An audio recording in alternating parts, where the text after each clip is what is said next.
Merci, Eric. Bonjour, monsieur, dame.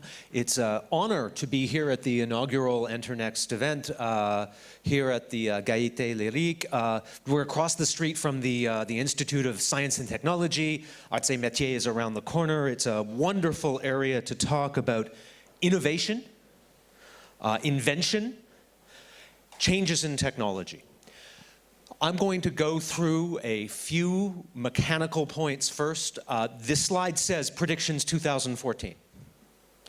Most of what I'm going to talk about today is in fact a preview of our 2015 technology, media, and telecommunications predictions, which will be launched here in Paris, Claudia, on February 3rd, Tuesday, February 3rd at our Deloitte office in Neuilly. You're all invited. By the way, it's not just Neuilly. We do a roadshow. We'll be going to this year many of the cities that were labeled as French technology centers. We're doing Grenoble, we're doing Lille, we're doing Marseille, Aix-en-Provence, Rennes, or Nantes this year. I'm not sure which one. So we're covering all of France. So I hope to see you there. I will make available a PDF of these slides for everybody in the room, and hopefully we will have some time for Q&A. So let's go through. Deloitte's predictions have been published for, this will be our 14th year. Let's kind of start off with, that's Père Lachaise, you know that, right? Is the PC dead? Personal computer sales did not do well in 2013. They were down 11% year over year, 15% in dollar terms. It was a terrible year for the PC. And when I meet startup companies that might be listing on EnterNext, they ask the question, should we be developing for the PC anymore? If the PC is a dinosaur, maybe it should all be tablet, all be smartphone. There is no question that smartphones and tablets are growing, but when you look not at sales of new devices, but at usage of existing devices, here is a slide from December 2008 to November 2014. I'm sorry the data isn't more current. I thought that was funny. Most people show you slides that's 5 years old. This is from November. It's very good. It's this week. PC share is down worldwide. There's no question, PC share is down. But at the second week of November 2014, it is still 62% of all views worldwide. That's global compared to smartphone and tablet. And when we look just at Europe alone, you can see that as of October 2014, 67% of page views worldwide continue to come from personal computers. 2 out of every 3 pages viewed remain on the PC. Is the PC shrinking? Yes. Is it dead? No. It still remains the dominant platform. Now, at this point, I'm going to pick on somebody here, have a child, 7-year-old. Somebody have a 7-year-old in the room? 7-year-old. Boy, girl. Boy, nice boy. Uses the PC or tablet? Tablet. The PC is not dead now, but it will be soon because kids don't use computers, they use tablets. That is true. That is true of 7-year-olds. But Deloitte did a study of over 5,000 Americans, and we asked the question that if you had a choice between your laptop or your tablet, which one would you prefer? As you can see on the far right, those over 65 prefer the PC, still 60% to 40%. But those trailing millennials, those 18 to 23-year-olds, 92% prefer the laptop to the tablet. Everything how you have read about how young people do not like personal computers is not merely wrong, it is backwards. No demographic is more attached to their personal computers than 18 to 23-year-olds. Now, how is this possible? What does a 7-year-old do on a computing device? A 7-year-old, like your son. Well, they read a few stories, they play a few games, they watch a few videos. What does a 70-year-old mature do? 70, do on a computing device? They play a few games, they read a few stories, they watch a few videos. What does a 17-year-old, what does a 17-year-old do? They play games that don't work on tablets. They don't read stories. They write essays to get into university, 5,000 words long. And around the world, they steal movies and TV shows and torrent them down and watch them on their laptops. The use case is such that the demographic cliff that is currently facing the newspaper industry is not occurring to the personal computer. So we believe that here's a slide. This is from Cisco. This is Cisco's Visual Networking Index, and as you can see, even Cisco, by 2018, and this is not page views, this is by data, Cisco predicts that in 2018, 4 years from now, the personal computer will still be more than half the web traffic in the world. So, very important point, I can't stress that enough. This is a picture of a 4K TV. 4K TV, also known as Ultra HD or 2160p. A wonderful picture, wonderful picture. You can go up to this television set and you can count the needles on that pine tree. Amazing picture. Does anybody in the room own a 4K TV? One guy. You won the lottery recently or something like that? This set, when it first came out, cost 135,000 euros. But that's not the price today. As a result of dropping prices, you will be able to, in 2015, walk into a Fnac and say, I want a TV set. And they say, that'll be 1,000 euros or 1,200 if you want it in 4K. So we expect to see significant adoption of this new standard of televisions, and people are going to buy them and they're going to bring them home and they're going to turn them on, and what are they going to watch? Well, I'm going to connect it up to my Blu-ray player. That'll be great. Blu-ray doesn't support 4K. Well, I'll connect it up to my satellite. Satellite doesn't support 4K. Over-the-air television transmission doesn't support 4K. The problem is that a 4K signal uses up 4 times as many bits as each HD channel. And the broadcasters are not willing to give up 4 channels for one. So people will buy 4K TV sets, take them home, plug them in, and nobody will be able to watch any content in 4K. That's a real shame. That's too bad. Who here gets Netflix? I know it's just launched in France, but we've got a few. I'm surprised it's not higher. Can we do that again? How many people got Netflix? It's been 2 months now. Okay, a little more. Netflix is in 4K. All of the repeat episodes of Breaking Bad are in 4K. All of the new season of Orange is the New Black, all of House of Cards, and the new series Marseille, which is being launched next year, set in France, will be in 4K. In other words, people will buy 4K TV sets, but the only way they'll be able to watch content will be over the top. Streaming, video on demand, internet services, and I will talk later about what that means. One of the things that we try doing every year is doing a little bit of myth busting. What was the hot topic in 2014? Wearables. Everybody was talking about wearables and how popular they were going to be. Our challenge was that, was this going to be the next smartphone? Was this the next TV set? Was this the next tablet computer? Who here has tried a pair of wearables? Google Glass or anybody else? A few people, good, thank you. For those of you who have not, this is what it looks like when you wear them. It's a screen that's transparent. That means it doesn't work terribly well outside in direct sunlight. You wouldn't want to watch a movie. You wouldn't want to watch a TV show. You wouldn't want to watch a football game. You wouldn't want to read a lot of text because it's low resolution. They don't get rid of a smartphone. They cost currently over $1,500. That may come down. It's against the law to drive while wearing them. So when people ask me, is this the next smartphone? Well, let's play a little game in the room. Who here does not have a computer, access to a computer? Nobody in the room.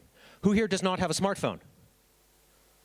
One person in the room. Who here doesn't have a tablet or access to a tablet? 3 people in the room. Who here doesn't have a TV set? 3 people in the room. To a very close approximation, those devices are ubiquitous. Nearly 100% of people in the Western world of a certain income level have smartphones, have TVs, have computers, have tablets. Who here owns a chainsaw? I don't know how you say that in French. You know, zzz, the thing you chop down trees with? Who here owns a chainsaw? A few people. You have a cottage or a cabin or something like that. Who here has I don't know, once again in French, how you say it, lawnmower for cutting the grass? Some people, not everybody. Who here owns a swimming pool? A few people. Around the world, lawnmowers, chainsaws, swimming pools are multi-billion-dollar industries, but not everybody has one. They are 5, 10, 15, 20% of the market. In the same way, Deloitte is predicting that head-mounted wearables will not be the next smartphone, will not be the next television set. They will be a niche consumer product. Consumer. In the enterprise, this will be an absolutely enormous market. The business, the enterprise case for wearables is compelling.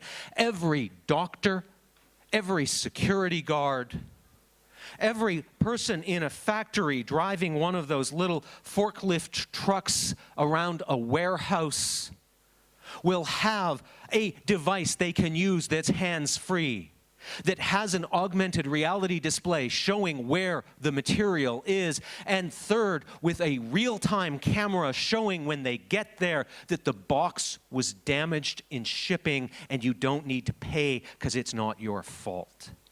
Deloitte believes that the enterprise applications of head-mounted wearables will be 10 or 100 times larger than the consumer market. And just as a bit of news, stories came out over the weekend suggesting that Google itself is moving in this same way and thinking the enterprise market may be a bit bigger. Want to quickly touch on smartwatches. I'm not going to even get through all my slides, that's fine. Who here owns an iPhone? Come on, most of the people in the room, I know. Who here owns an iPhone and a Mac? And iPhone, Mac, and iPad? Great. iPhone, Mac, iPad, and Apple TV? iPhone, Apple, Mac, iTV, and Steve Jobs pillowcases. Come on. I know it's you. I know it's you. He's not telling us. He's not telling us. Who here is planning on spending between $600 and $10,000 on a screen that's 0.8 inches square? Oh, okay, it's the guy with the pillowcases. Yes, thank you. Sorry, just to go back. Our prediction, therefore, on this one is, once again, not a consumer market. We believe that these, on the other hand, may be an enterprise tool. In Deloitte, UK, we are already using smartwatches for time entry. I'm going to skip over some of these slides because I got to do this one. In 2004, the world market for consumer electronics, specifically PC, smartphones, gaming consoles, TVs, and tablets, were $250 billion. This year, they'll be $770 billion. The market has tripled in a decade. That is remarkable growth, but that growth is reaching a plateau. We are buying phones less frequently. Tablet market is saturated faster than we thought. PC sales are negative. The growth rate is dropping, all of which means less money for hardware, means more money for software, services, and content, whether subscription. What do I mean by services? More data plans. I'll skip this one. I'm actually going to have to cut through some of these because I must have talked more slowly than I thought at the beginning. Let's go with, here we go. We'll go to this one.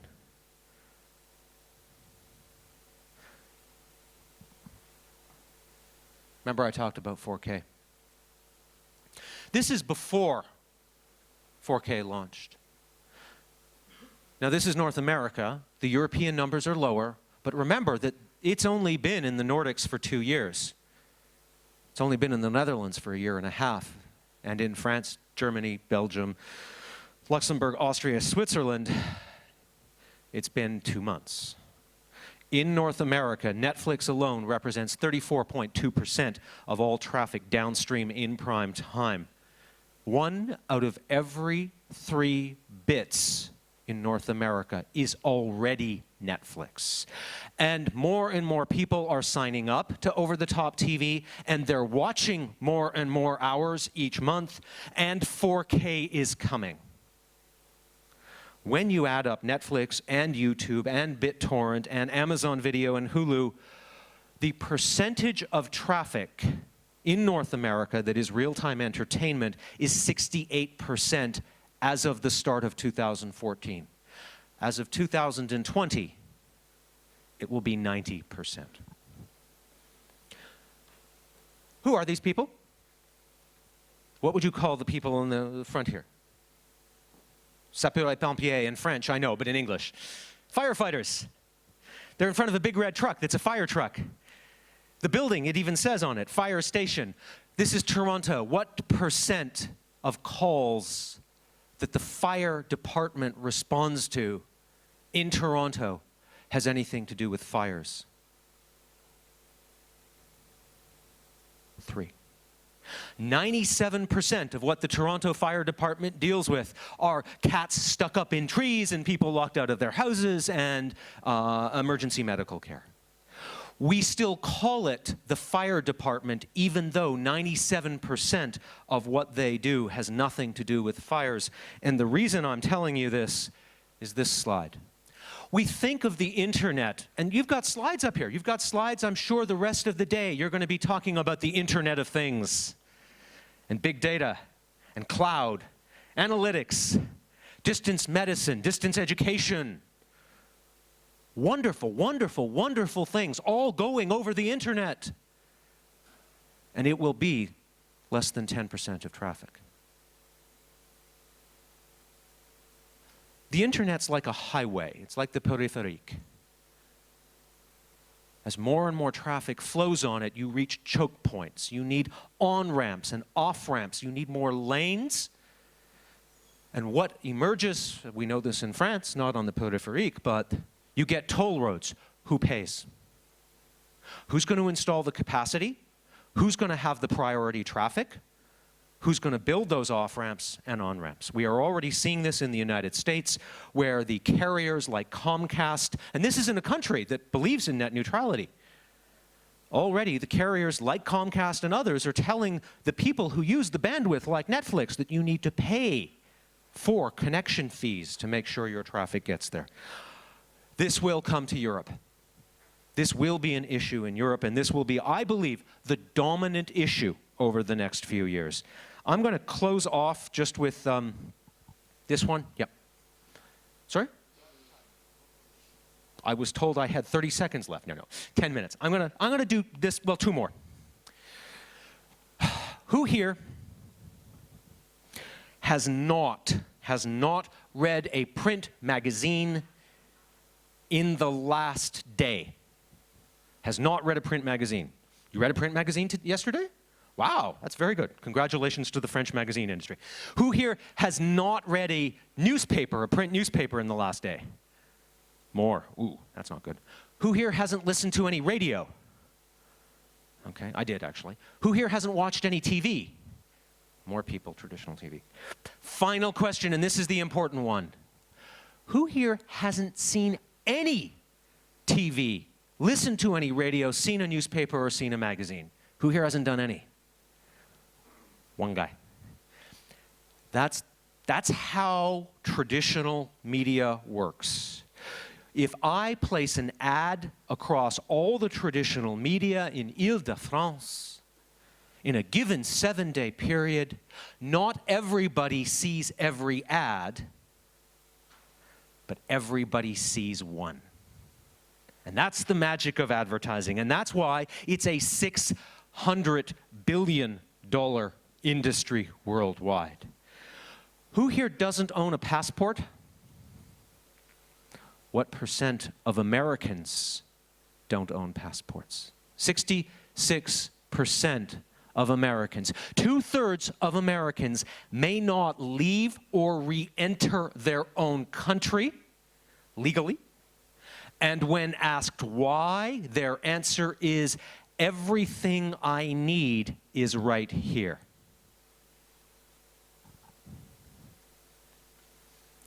UK data. When asked which media they would miss, 16 to 24-year-olds, less than 0.5% would miss newspapers or magazines. Fewer than 4% would miss radio.